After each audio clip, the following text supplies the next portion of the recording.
Welcome to the CARAHCAST Data Center Innovation Series, where we dive into the trends and issues shaping the future of data centers in the public sector. I'm your host, CARAHCAST Consulting CTO Scott Robon. The focus of today's episode is innovation in data center computing. The hunger for compute, especially with the rise of AI, is driving all sorts of new technology and new delivery models in the data center arena. To help us unpack all this, we're super pleased to have Jimmy Kelly, Senior Director, Data Center Sales and Strategy at Dell Technologies, here today. He's going to talk about what he's seeing in data center innovation, not just in compute, but across the wide range of technologies and solutions that Dell offers into the data center ecosystem. So let's get started. Jimmy, welcome. It's great to have you with us today. Can you give listeners a brief intro, a little bit of your history in the data center world and your role today? Yeah, good morning, Scott. Thanks for having me.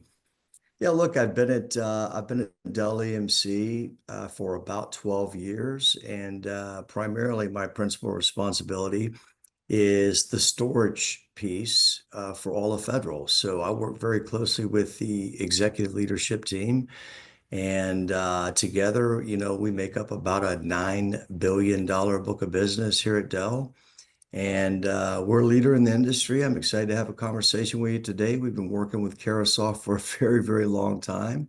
So I'm excited, man. I'm listening. I'm looking forward to answering some questions.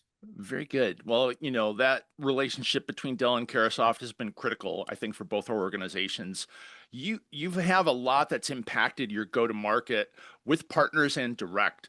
In the Fed space, what's changing? What are the things driving how you're getting your products and solutions to your federal and public sector customers?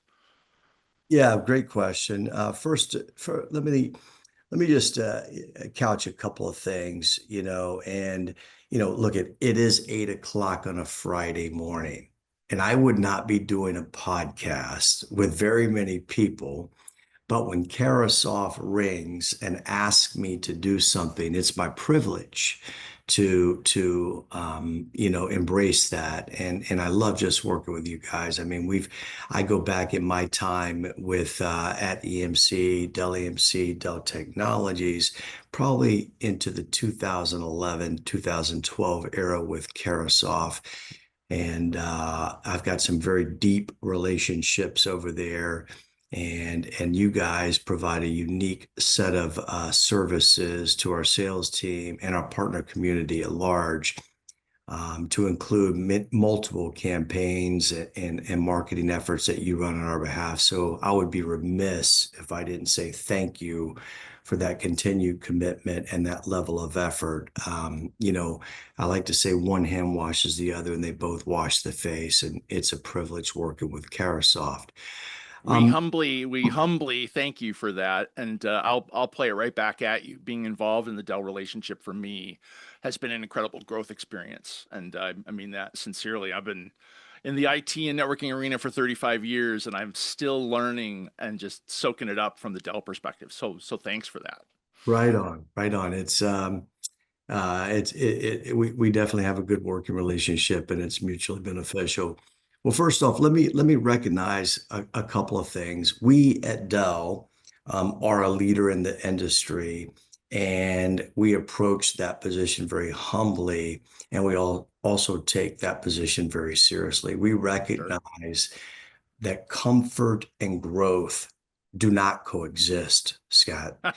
Uh, and our government right now is making some really, really big changes at a broad level, and it's impacting everyone, and everyone's feeling it. That ranges from tariff implementation to the procurement process, the vehicles that can be used for Sure. purchasing, etc.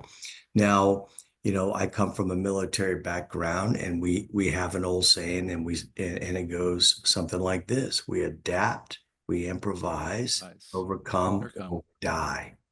And I'm blessed to work at Dell and work with a group of people that also accept and live by that mantra, especially given the circumstances today. So we have a vision at Dell, and that vision is to be the essential technology company in the world. And we genuinely believe that our charter is to create technologies to enable human progress. Now, I did not come up with that. I cannot take responsibility for that, Scott.